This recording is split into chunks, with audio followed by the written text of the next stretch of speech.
Hi good morning. Sunrise ನೋಡಿ ಎಷ್ಟೊಂದು ದಿನ ಆಗೋಗಿತ್ತು.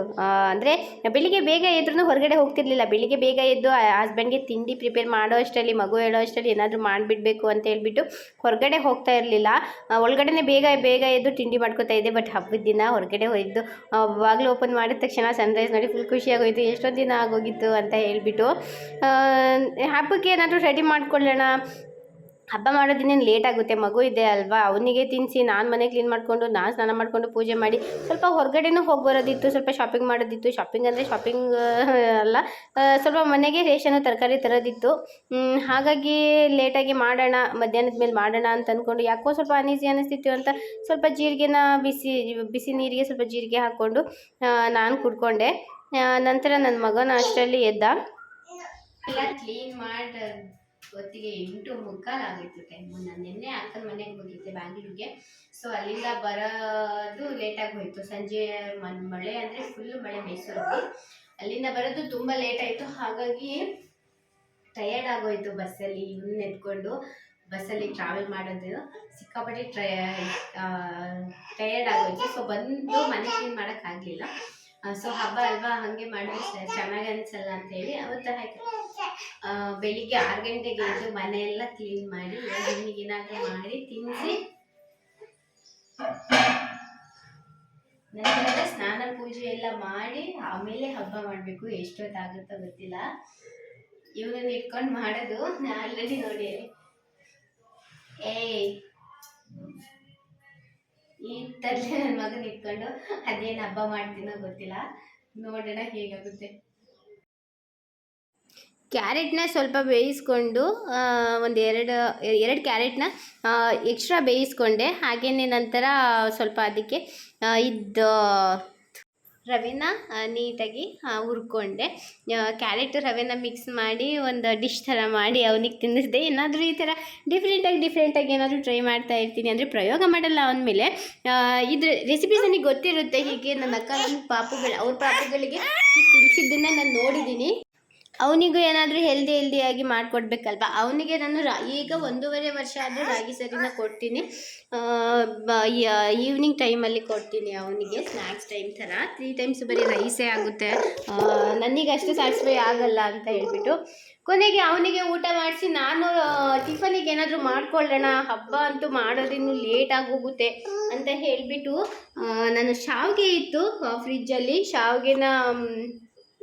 ಶಾವಿಗೆ ಬಾತ್ ಮಾಡ್ಕೊಳ್ಳೋಣ ಅಂತ ಹೇಳ್ಬಿಟ್ಟು ವೆಜಿಟೇಬಲ್ ಶಾವಿಗೆ ಬಾತ್ನ ಮಾಡಿದೆ. ನಾನು ಇದಕ್ಕಿಂತ ಮುಂಚೆ ಬ್ಲಾಗಲ್ಲಿ ಶಾವಿಗೆ ಬಾತ್ ಮಾಡಿರೋದನ್ನು ಅಪ್ಲೋಡ್ ಮಾಡಿದ್ದೀನಿ. ಕೆಲವರು ಶಾವಿಗೆ ಬಾತ್ ಮಾಡಿದ್ರೆ ಅದು ಹುಡಿಯಾಗಿ ಬರಲ್ಲ, ಸೊ ಮುದ್ದೆ ಥರ ಆಗೋಗುತ್ತೆ ಅಂತ ಎಷ್ಟೊಂದು ಜನ ಟ್ರೈ ಮಾಡೋದೇ ಇಲ್ಲ.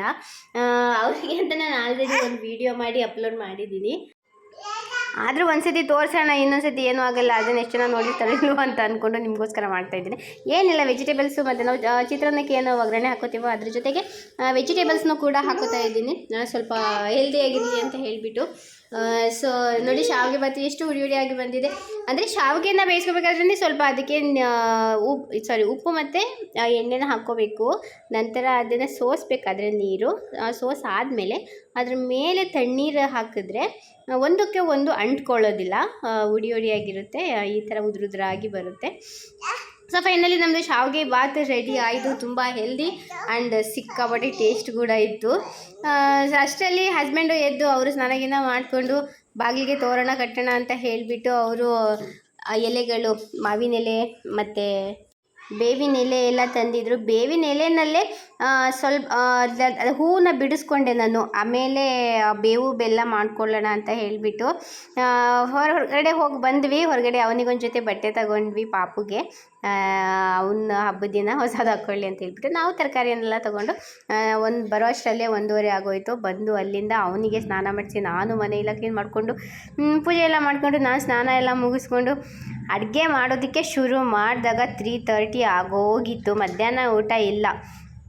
ನಂತರ ಫಸ್ಟ್ ಏನು ಮಾಡೋಣ ಅಂತ ಹೇಳಿಬಿಟ್ಟು ಕಾಳು ನೆನಾಕಿದ್ನಲ್ವ, ಅದಕ್ಕೆ ಪಲ್ಯ ಮಾಡ್ಕೊಳ್ಳೋಣ. ಈ ಕೂಟು ಪಲ್ಯ ಅಂತ ಹೇಳ್ತಾರಲ್ವ, ವೆಜಿಟೇಬಲ್ಸ್ ಎಲ್ಲ ಹಾಕಿ ನಿಜವಾಗ್ಲೂ ಎಷ್ಟು ಅದ್ಭುತವಾಗಿ ಬಂದಿತ್ತು ಅಂದರೆ ರುಚಿ ತುಂಬ ಅಂದರೆ ತುಂಬ ಚೆನ್ನಾಗಿ ಬಂದಿತ್ತು. ಹೇಗೋ ಹಸ್ಬೆಂಡ್ ಪಾಪುನ ನೋಡ್ಕೊತಿದ್ರು, ಅದಕ್ಕೋಸ್ಕರ ನನಗೆ ಅಡುಗೆ ಮಾಡೋದಕ್ಕೆ ಅಷ್ಟು ಟೈಮ್ ತಗೊಳ್ಳಿಲ್ಲ, ಬೇಗ ಬೇಗ ಮಾಡಿಕೊಂಡೆ.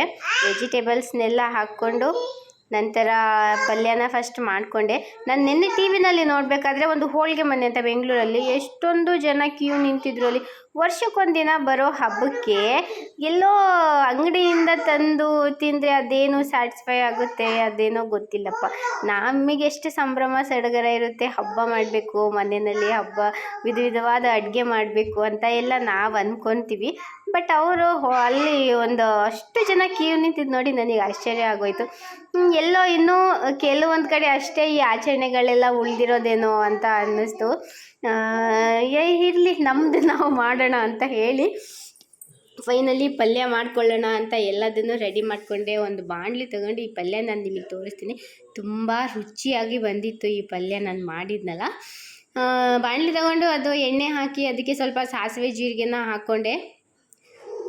ಸಾಸಿವೆ ಜೀರಿಗೆ ಚಿಟಪಟ ಚಿಟಪಟ ಅಂತ ಅನ್ನೋವರೆಗೂ ಸೌಂಡು.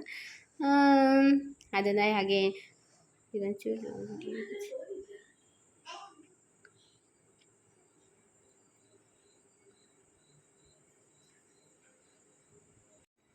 ಮೆನುನ ಸ್ವಲ್ಪ ದೊಡ್ಡದು ಮಾಡ್ಕೊಳ್ಳೋಣ, ಯಾವಾಗಲೂ ಒಂದು ಸತಿ ಹಬ್ಬ ಮಾಡೋದಲ್ವ, ಅಂದರೆ ಜಾಸ್ತಿ ಐಟಮ್ಸ್ನ ಮಾಡ್ಕೊಳ್ಳೋಣ ಅಂತ ಅಂದ್ಕೊಂಡೆ. ಆದರೆ ಅಬ್ಬಬ್ಬ ಇವಾಗಂತೂ ಗ್ಯಾಸ್ದು ಬೇರೆ ಸಮಸ್ಯೆ ಆಗೋಗ್ಬಿಟ್ಟಿದೆ. ಇಂಡಕ್ಷನ್ ಸ್ಟವ್ ಮೇಲೆ ಮಾಡ್ತಿದ್ದೀನಿ ನೋಡಿ ನಾನು. ಮಾಡಿದೆ ಬೆಳಿಗ್ಗೆ ತಿಂಡಿ, ಬಟ್ ಇವಾಗ ಅಡುಗೆ ಮಾಡೋದು ಅಲ್ವಾ, ಸ್ವಲ್ಪ ಲೇಟಾಗಿ ಹೋಗುತ್ತೆ ಅಂತ ಹೇಳಿಬಿಟ್ಟು ಇದ್ರ ಮೇಲೆ ಮಾಡಿಕೊಂಡೆ, ಗ್ಯಾಸ್ ಒಲೆ ಮೇಲೇ ಮಾಡಿಕೊಂಡೆ. ಸೊ ಮೆನು ಜಾಸ್ತಿ ಏನು ಆಗಲಿಲ್ಲ. ಪಲ್ಯ ಸೈಡಲ್ಲಿ ಒಂದು 2 ಥರದ ಪಲ್ಯ ಇರಲಿ ಅಂತ ಅಷ್ಟೇ. ಪಲ್ಯ ಮತ್ತು ಹೆಸ್ರು ಕಾಳು ಉಸ್ಲಿನ ಮಾಡಿಕೊಂಡೆ. ತುಂಬ ಬಿಸಿಲಲ್ವ, ಸ್ವಲ್ಪ ತಣ್ಣಗೆ ಆಗಲಿ ದೇಹ ಅಂತ ಹೇಳಿಬಿಟ್ಟು. ತುಂಬ ತಂಪದು ಹೆಸ್ರು ಕಾಳು, ಹೆಸ್ರು ಬೇಳೆ ಈ ಥರದ್ದೆಲ್ಲ.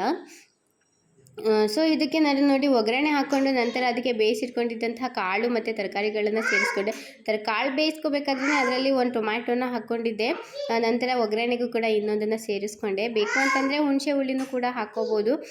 ನಾನೇನು ಆಡ್ ಮಾಡಿಲ್ಲ, 2 ಟೊಮ್ಯಾಟೊ ಹಾಕಿದ್ನಲ್ಲ ಅಂತ ಹೇಳಿಬಿಟ್ಟು. ಮೇಲ್ಗಡೆ ಸ್ವಲ್ಪ ಹಾಗೆಯೇ ಕಾಯಿ ತುರಿನ ಉದುರಿಸಿ ಸ್ವಲ್ಪ ಗರಂ ಮಸಾಲಾನ ಸೇರಿಸ್ಕೊಂಡೆ. ಅದು ಬೇಯ್ತಾ ಇರಲಿ ಅಷ್ಟರಲ್ಲಿ ಇನ್ನೊಂದು ಮಾಡ್ಕೊಳ್ಳೋಣ ಅಂತ ಹೇಳಿಬಿಟ್ಟು ಒಂದು ಪ್ಯಾನ್ಗೆ ಸಾಸಿವೆ ಜೀರಿಗೆನ ಹಾಕಿ ಕರಿಬೇವು ಹಸಿಮೆಣ್ಸಿನ್ಕಾಯಿನ ಹಾಕಿ ಅದು ಚೆನ್ನಾಗಿ ಸ್ವಲ್ಪ ಬೆಂದ ಮೇಲೆ ನೋಡಿ ಹಾಗೆ ಈ ಥರ ಬಾಡಿಸ್ಕೊಂಡು ನಂತರ ಅದಕ್ಕೆ ನಾನು ಈರುಳ್ಳಿನ ಎಲ್ಲ ಮೊದಲೇ ಹೆಚ್ಚಿಟ್ಕೊಂಡ್ಬಿಟ್ಟಿದ್ದೆ. ಎಲ್ಲ ಅಡುಗೆಗೂ ಆಗಿಬಿಡಲಿ ಒಂದೇ ಸರಿಯನ್ನು ಪದೇ ಪದೇ ಏನು ಹೆಚ್ಕೊಳ್ಳೋದು ಅಂತ ಹೇಳಿಬಿಟ್ಟು ಅಡುಗೆನೂ ಸ್ವಲ್ಪ ಫಾಸ್ಟಾಗಿ ಮಾಡ್ತಿದ್ದೆ, ಸ್ವಲ್ಪ ಲೇಟಾಗಿ ಶುರು ಮಾಡಿದ್ನಲ್ವಾ ಅಂತ.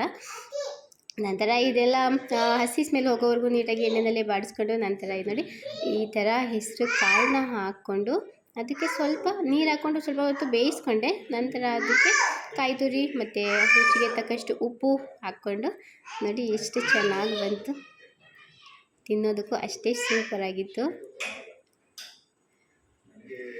ಸರಿ ಇದಾಯಿತು ಅಂತ ಹೇಳಿಬಿಟ್ಟು ನಂತರ ಒಬ್ಬಟ್ಟಿಗೆ ಹೂರಣ ಮಾಡ್ಕೊಳ್ಳೋಣ ಅಂತ ಬೇಳೆ ಬೇಯಿಸ್ಕೊಂಡಿದ್ದೆ. ನೋಡಿ ಇದಕ್ಕೆ ಕಾಯಿ ತುರಿ ಏಲಕ್ಕಿ ಬೆಲ್ಲ ಎಲ್ಲ ಒಂದು ಸತಿ ಹಾಕ್ಕೊಂಡು ಅದು ಬೇಯಿಸ್ಕೊಂಡು ಅದು ನೀರೆಲ್ಲ ಸೋಸ್ಕೊಂಡು ನಂತರ ಸ್ವಲ್ಪ ಹೊತ್ತು ಹಾಗೆ ಒಲೆ ಮೇಲೆ ಫ್ರೈ ಮಾಡಿಕೊಂಡೆ. ಅದು ತಣ್ಣಗಾಗಲಿ ಆಮೇಲೆ ರುಬ್ಬಣ. ಹೂರಣನೂ ತುಂಬ ಚೆನ್ನಾಗಿ ಬಂತು. ನಾನು ಫಸ್ಟ್ ಟೈಮ್ ನಾನು ಹೂರಣ ಅಷ್ಟು ಚೆನ್ನಾಗಿ ಬಂದಿದ್ದು. ನಾನು ಲಾಸ್ಟ್ ಟೈಮ್ ಮಾಡಿದ್ದೆಲ್ಲ ಅಷ್ಟು ಚೆನ್ನಾಗಿ ಬಂದಿರಲಿಲ್ಲ. ಅದಕ್ಕೆ ಅದು ತಣ್ಣಗಾಗಲಿ ಆಮೇಲೆ ಅದು ರುಬ್ಕೊಳ್ಳೋಣ ಅಂತ ಹೇಳಿಬಿಟ್ಟು ಅಷ್ಟರಲ್ಲಿ ಸಾಂಬಾರು ಮಾಡ್ಕೊಳ್ಳೋಣ ಅಂತ ಹೇಳಿ ನಾನು ಬೇಳೆ ಬೇಯೋದಕ್ಕೆ ಇಟ್ಟಿದ್ನಲ್ಲ, ನಾನು ತೊಗರಿ ಬೇಳೆ ಒಬ್ಬಟ್ಟು ಮಾಡಿದ್ದೆ. ಬೇಳೆ ಅದರಲ್ಲೇ ಸ್ವಲ್ಪ ಬೇಳೆ ತಗೊಂಡು ಅದನ್ನು ರುಬ್ಕೊಂಡು ತಿಳಿ ಸಾಂಬಾರು ಮಾಡೋಣ ಅಂತ ಹೇಳಿ, ಮತ್ತು ಅದಕ್ಕೆ ಎಕ್ಸ್ಟ್ರಾ ಬೇಳೆ ಏನು ಬೇಯಿಸ್ಕೊಳ್ಳೋದು ಮತ್ತು ತಿಳಿ ಸಾಂಬಾರಿಗೆ ಅಂತ ಹೇಳಿ ಏನಾದರೂ ಕಡಲೆ ಒಬ್ಬಟ್ಟು ಏನಾದರೂ ಮಾಡಿದರೆ ಹೋಳಿಗೆ ಸಾರು ಅಂತ ಮಾಡ್ಬೋದಿತ್ತು. ಬಟ್ ಇದು ತೊಗರಿಬೇಳೆ ಹೋಳಿಗೆ ಅಲ್ವಾ, ಸೊ ಹಾಗಾಗಿ ನಂತರ ಅದಕ್ಕೆ ಸ್ವಲ್ಪ ಹುಣಸೆಹಣ್ಣು ಹಾಗೆಯೇ ಕೊತ್ತಂಬರಿ ಸೊಪ್ಪನ್ನು ಸೇರಿಸಿ ಉಪ್ಪು ಖಾರ ಎಲ್ಲ ಹಾಕಿ ನೋಡಿ ಎಷ್ಟು ಚೆನ್ನಾಗಿ ಬಂತು ಅಂದರೆ ಸಾಂಬಾರು ಕೂಡ ಅಷ್ಟೇ ರುಚಿಯಾಗಿ ಬಂದಿತ್ತು. ಸ್ವಲ್ಪ ನಾನು ಅಡುಗೆನ ಲೇಟಾಗಿ ಸ್ಟಾರ್ಟ್ ಮಾಡಿದ್ರು ಕೂಡ ರುಚಿಯಾಗೇ ಮಾಡಿದ್ದೆ. ಬೆಳಿಗ್ಗೆನೇ ನಾನು ಮೈದಾನ ಕಲಸಿಟ್ಕೊಂಡಿದ್ದೆ. ನಂತರ ಹೂರಣನ ರುಬ್ಬಿ ಹೋಳಿಗೆನೂ ಮಾಡಿದೆ. ನಿಮ್ಮ ಮೆನುನಲ್ಲಿ ಏನೇನಿತ್ತು? ಹೋಳಿಗೆ ಅಂತೂ ತುಂಬ ಅಂದರೆ ತುಂಬ ಚೆನ್ನಾಗಿ ಬಂತು. ಯಾಕೆ ನಾನು ಇಷ್ಟು ಅಂದರೆ ಇದಕ್ಕೆ ಹೀಗೆ ಹೇಳ್ತಿದ್ದೀನಿ ಅಂತ ನೀವು ಅನ್ಕೋಬೋದು. ಯಾಕೆಂದರೆ ನಾನು ತುಂಬ ಸತಿ ಟ್ರೈ ಮಾಡಿದ್ದೀನಿ ಹೋಳಿಗೆ ಮಾಡೋದಕ್ಕೆ, ಬಟ್ ಪರ್ಫೆಕ್ಟಾಗಿ ಏನು ಬಂದಿರಲಿಲ್ಲ. ಈ ಸತಿ ನಿಜವಾಗ್ಲೂ ತುಂಬ ಚೆನ್ನಾಗಿ ಬಂತು. ರುಚಿಯಾಗಿರೋ ಅಡುಗೆನ ನಾವಂತೂ ಹಬ್ಬದಲ್ಲಿ ಮಾಡ್ಕೊಂಡು ತಿಂದ್ವಿ. ನೀವೇನೇನು ಮಾಡ್ಕೊಂಡು ತಿಂದ್ರಿ ನನಗೆ ಕಮೆಂಟ್ ಮಾಡಿ. Thank you.